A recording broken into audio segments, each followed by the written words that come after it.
대단한 세계사 대세 이명입니다. 이번 시간에 로마사로 들어와서 스파르타쿠스의 난에 대해서 살펴보도록 하겠습니다. 스파르타쿠스 그러면 많은 분들이 미국 드라마로 익숙하게 또 알고 계신 경우가 있습니다. 저도 그 미국 드라마 스파르타쿠스를 봤는데 시즌 1까지만 봤었습니다. 시즌 1에서 스파르타쿠스가 난을 딱 일으키면서 끝이 나죠. 제가 알기로는 시즌 1에 주연했던 배우가 아마 병에 걸려서 사망을 했을 겁니다. 그래서 시즌 2에는 스파르타쿠스 역할을 하는 배우가 바뀌는 걸로 알고 있는데 아무튼 간에 시즌 1에서 난을 일으키면서 끝나는데 그 시즌 1을 보면 난을 일으키기까지 앞에 배경 내용이 굉장히 장황하고 재밌게 펼쳐집니다. 사실은 스파르타쿠스가 왜 난을 일으켰는지에 대한 배경은 사료로 남아있지 않다시피 합니다. 그런데 드라마에서는 재미를 위해서 이런저런 스토리를 이제 만들어서 갖다 붙인 것 같습니다. 어찌됐든 스파르타쿠스라는 인물이 기원전 73년에 자기가 몸담고 있던 검투사 양성소의 동료들과 반란을 일으킨 것은 역사적 팩트입니다. 자, 이 인물에 대해서 살펴보도록 하겠습니다. 자, 기원전 73년이라고 했으니 당시 이야기를 조금 분위기 설명을 하고 가도록 할게요. 지난번에 그라쿠스 형제 개혁을 말씀드리면서 로마 공화정의 이 기본을 이루었던 로마 공화정의 근간을 이루고 이끌어왔던 로마 평민 세력들이 몰락하게 된다 말씀을 드렸었고, 그리고 정복 지역에서 수많은 노예들이 들어와서 로마 농장에서 생산을 담당하게 되었다 말씀드렸습니다. 그리고 일부 유력자들이, 힘 있는 자들이 대농장을 거느리고 이 대농장을 운영하면서 그 경제력으로 사병들을 이렇게 고용하여 군벌처럼 성장하는 분위기도 있었음을 여러분들 좀 봐주시면 좋겠습니다. 오늘 스토리에서 등장할 크라수스, 폼페이우스 또는 나중에 또 여러분들이 잘 알게 되는 그 인물 카이사르, 이런 사람들이 모두 사병으로 이렇게 성장하는 군벌 비스름한 인물들이 되겠습니다. 아무튼 이들이 이제 막강하게 성장을 하게 되는데 로마 사회에 노예들이 많이 유입되고 있었다라고 말씀드렸죠. 정복지역이 늘어날수록 정복지에서 많은 사람들을 노예로 끌고 옵니다. 이 과정에서 로마에서 노예가 넘쳐나면서 그 분위기에서 생긴 일이 바로 노예들의 검투 경기의 유행이 되겠습니다. 노예들이 넘쳐나니까 로마의 시민들은 이 넘쳐나는 노예들, 일부 건장한 노예들한테 칼을 주고 싸워! 이러면서 칼싸움하면서 한 사람이 죽어가는 그런 모습, 피 흘리는 모습, 이런 것들을 보면서 즐거워했습니다. 이래서 노예들의 검투 경기가요, 로마 사회의 유행처럼 퍼져나가게 됩니다. 노예들이 넘쳐나서 생긴 현상이었습니다. 이러다 보니 노예들의 이 검투 경기를 위한 전용 경기장도 만들어지고 건장한 노예들을 사다가 전문적인 검투사로 양성해내는 검투사 양성소도 여기저기 생기는 이런 일들이 발생을 했습니다. 스파르타쿠스가 반란을 일으키는 카푸아라는 지역도 검투사 양성소가 여러 개가 설치되어 있었던 지역으로 알려져 있습니다. 그런 분위기에서 스파르타쿠스가 동료들과 이제 반란을 일으키는데 왜 일으켰는지 정확한 배경은 알려져 있지 않으나 분위기를 보면 참 반란 일으킬 만도 했다라는 생각이 들지 않습니까? 이 노예 검투사들의 삶을 보면요, 하루 종일 탄압받고 핍박받으면서 고된 훈련을 해야 됩니다.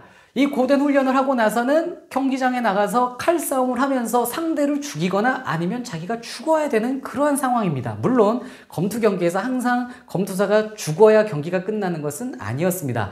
패배가 거의 이제 확정이 되면 거기서 이제 칼을 대고 죽일까 말까 고민을 하면 관중들이 열심히 싸운 검투사는 살려라 이러고, 좀 불성실하게 못 싸운 검투사는 죽여라 이렇게 외친대요. 이러면 죽이기도 하고 살리기도 해요. 모두 항상 죽는 경기는 아니었으나 죽을 확률이 굉장히 많이 있었고, 살더라도 큰 부상을 입겠죠, 칼에 베어서. 아무튼 이런 싸움을 해야 되니 이들의 삶이 얼마나 고달픕니까? 힘든 훈련, 억압, 노예로서의 생활 자체도 힘든데 나가서 칼싸움을 해서 상대 목숨을 뺏거나 자기 목숨을 내주어야 되거나 아니면 크게 다쳐야 되는 이러한 삶.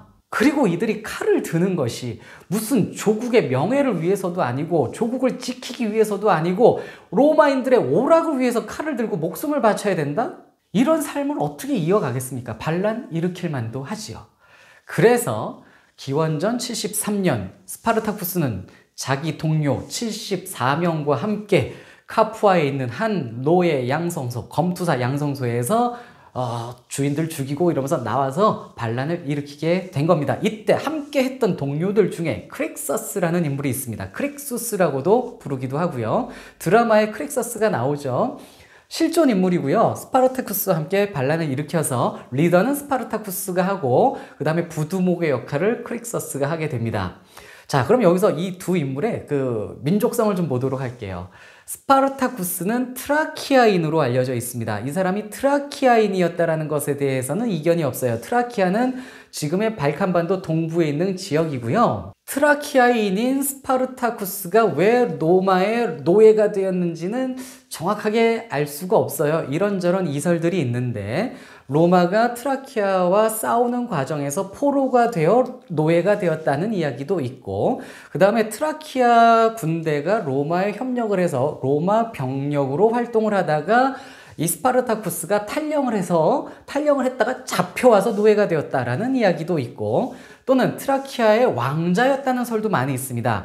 왕자였다가 붙잡혀와서 노예가 되었다라는 이야기도 있는데 트라키아는 당시 통일 왕국이 있었던 상황은 아니에요. 그래서 왕자 이렇게 부르는 건 좀 애매하다는 이야기도 많습니다. 여러 부족이 있었을 텐데 트라키아 지역에 한 부족장의 아들쯤은 되지 않았을까 이런 설도 있습니다. 어찌됐든 트라키아인으로서 로마에 와서 노예가 된 인물인 것이고요. 크릭서스는 갈리아인입니다. 그런데 당시 검투사 양성소에 갈리아인들이 많았대요. 그런데 트라키아인인 스파르타쿠스가 반란을 일으킬 때 크릭서스가 함께 해준 바람에 갈리아인들이 같이 동참하여 난이 커질 수 있었다. 다 같이 난을 일으킬 수 있었다. 이렇게 보기도 합니다. 어찌됐든 74명이 뛰쳐나와서 카푸아 지역에서 반란을 일으켰습니다. 그래서 카푸아 지역에서 처음에 이들을 초기 진압을 하려고 했는데 이들의 반란 세력을 좀 약하게 봤는지 아니면 병력이 없었는지 몰라도 초기 진압에 완전 실패를 합니다. 그래서 스파르타쿠스 세력은 주변에 노예들의 호응을 얻고 빈민들의 호응을 얻으면서 이들이 참여해주는 바람에 병력이 크게 불어납니다. 초반에 수만 명까지 이제 늘어났다라고 합니다. 자, 이러니 로마 사회가 걱정이 되고 놀랐겠죠. 그래서 이들을 진압하기 위해서 병력들을 급히 파병을 했는데 초반에 너무 조금 파병을 했어요. 3,000명을 파병을 했는데 이 3,000명 이끌고 스파르타쿠스 진압하러 온 사람이 가이우스 클라리우스라는 인물이었습니다. 와서 박살납니다. 그 다음에는 푸블리우스라는 인물이 12,000명을 끌고 와서 스파르타쿠스 진압하려고 했는데 이들도 박살이 납니다. 그래서 스파르타쿠스가 초반에 로마 병력들을 크게 무찌르면서 승승장구하고 위세를 떨치게 됩니다. 이럴 수 있었던 이유는 로마의 주력 군대가 로마 밖에 나가 있었기 때문이다라고 얘기를 하기도 해요. 로마의 주력 부대를 당시 폼페이우스라는 인물이 이끌고 있었는데 이 병력이 에스파냐로 가 있었습니다. 에스파냐에서 세르토리우스라는 인물이 반란을 일으킨 바람에 폼페이우스가 주력 병력들을 다 이끌고 거기 반란 진압 나가 있어서 그래서 로마의 주력 부대가 없어서 초반에 스파르타쿠스가 이렇게 승승장구할 수 있었다라고 얘기를 합니다. 그런데 승승장구하던 스파르타쿠스 병력이 크게 7만 명까지 늘어난 스파르타쿠스 내부에서 문제가 생깁니다. 바로 리더였던 스파르타쿠스와 부두목 역할을 하는 크릭서스 사이의 갈등입니다. 크릭서스는요, 이탈리아를 더 약탈하고 로마를 쳐들어갈 것을 주장을 했는데 스파르타쿠스는요, 이탈리아 북쪽으로 계속 진격을 하기를 원했습니다. 스파르타쿠스는 추측컨대 로마 북부로 나가서 알프스 건너서 자기 고향으로 가려 했던 것이 아닌가 이런 얘기를 많이 합니다. 근데 크릭서스는 이탈리아를 다 약탈하고 로마로 쳐들어가서 전쟁을 하기를 원했어요. 결국 이 둘이 갈라집니다. 병력의 일부를 크릭서스가 이끌고 싸우게 되고요. 나머지 병력 4만 명 정도를 스파르타쿠스가 이끌고 이탈리아 북부로 아드리아해를 이제 쭉 타면서 올라갑니다. 자, 이 과정에서 로마도 진압을 할 것 아닙니까? 그래서 크게 이 병력을 나누어서 한 팀은 크릭서스, 한 팀은 스파르타쿠스를 이제 잡으러 다니는데 크릭서스가 로마군과의 싸움에서 대패를 하고 크릭서스 자체도 전사를 하게 됩니다. 그리고 스파르타쿠스는 쭉 북쪽으로 올라가는데 올라가다가 갑자기 남쪽으로 또 내려옵니다. 이유가 왜일까? 정확하게는 알 수 없는데 아마도 이런 일이 있지 않았을까 추정을 합니다. 스파르타쿠스는 알프스 넘어서 자기 고향으로 가고자 했는데 이들이 이끌고 있는 4만 명의 병력 중에 대부분은 넘어가고 싶지 않아 했다라는 것이죠. 알프스 넘어가서 그 척박한 탕으로 가느니 차라리 풍요로운 시칠리아로 가는 것이 낫지 않겠는가, 이런 의견들이 나왔을 것이라는 겁니다. 시칠리아는 스파르타쿠스의 난이 있기 전에 이미 2차례 노예들의 반란이 일어났던 지역이고 풍요로운 지역이기도 하고, 그래서 이 노예들의 반란을 이끌고 있는 스파르타쿠스 세력이 시칠리아로 들어간다면 그 지역 사람들의 호응도 얻고 풍요도 얻을 수 있지 않을까, 이렇게 생각을 했었을 것이라는 겁니다. 그래서 남쪽으로 내려와요.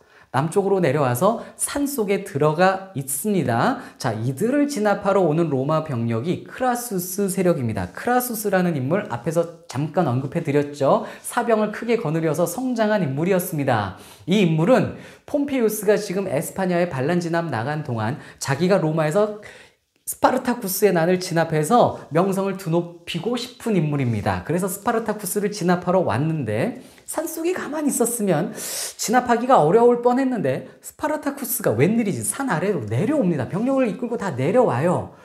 정확하게 알 수는 없는데 아마도 스파르타쿠스가 로마 병력한테 많이 이겼기 때문에 자신감이 있었던지, 또는 이런 얘기도 합니다. 해적들과 계약을 맺어서 해적들의 배를 타고 해적들한테 돈 주고 그 배 타고 시칠리아로 넘어가려고 했다라는 거예요. 그래서 배 타려고 내려왔는데 배가 없었어요. 해적들이 배신을 했다라는 것이죠. 해적들이 더 큰 돈 준 로마 편을 들어서 배 치우고 스파르타쿠스를 곤경에 빠뜨렸다라고도 많이 얘기를 합니다. 자, 스파르타쿠스가 산 아래에 내려왔습니다. 이래서 크라수스 군대와 크게 싸우게 되는데 여기서 스파르타쿠스의 세력이 크게 패배를 합니다. 병력의 상당 부분을 상실하게 되고 스파르타쿠스가 남은 병력을 이끌고 피하는데 크라수스와 한 번 더 싸우게 되고요. 여기서 거의 전멸을 하다시피 합니다.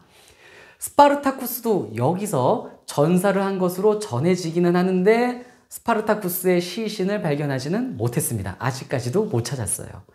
나머지 병력들이 이제 북쪽으로 잔당들이 도망치고 사실상 스파르타쿠스 세력은 망한 겁니다. 그래서 이 크라수스가 스파르타쿠스의 세력을 다 진압을 한 건데 이 잔당들, 북쪽으로 도망친 잔당들이 도망을 치다가 누굴 만나냐면 에스파냐로부터 복귀하는, 에스파냐에서 복귀하는 폼페이우스 세력을 만나게 된 겁니다. 그래서 폼페이우스가 이 잔당들을 다 정리를 해요. 그리고 개선 장군처럼 로마에 딱 입성을 하게 돼서 마치 폼페이우스가 스파르타쿠스에 난 정리한 것 같은 분위기도 당시 만들어졌다라고 합니다. 자, 크라수스가 좀 화가 났겠죠. 아무튼 크라수스는요, 스파르타쿠스 포로 6,000명을 잡아다가 반란이 처음 일어났던 카푸아에서 로마에 이르는 길에 쭉 늘어서 십자가에 못 박았다고 합니다. 6,000명을 십자가에 못 박아서 카푸아로부터 로마까지 쭉 늘어 세워 못 박아 놓고 죽였다. 십자가형으로 죽였다. 이렇게 전해지고 있습니다. 스파르타쿠스가 당시 시신이 발견되지 않은 바람에 그때로부터 한참 후까지도 스파르타쿠스는 살아있다라고 믿는 사람들이 많았다라고 합니다. 그래서 노예들, 당시 서민들 사이에서, 탄압받는 사람들 사이에서 스파르타쿠스가 계속 영웅시되고 신앙시되는 경우도 있었다라고 합니다. 어찌됐든 권력과 돈을 가진 자들에게 탄압받던 스파르타쿠스 노예가 이들에 맞서서 크게 저항을 한번 했으나 결국 돈 있고 권력 있는 자들에 의해 억압받고 무너지고 죽음을 당했던 스토리. 하지만 그는 그렇게 죽었으나 그때로부터 지금까지 많은 민중들에게 영웅시되고 전설시되며 그 이름이 기억되고 있음을 여러분들도 한번 생각해 주시면 좋을 것 같습니다.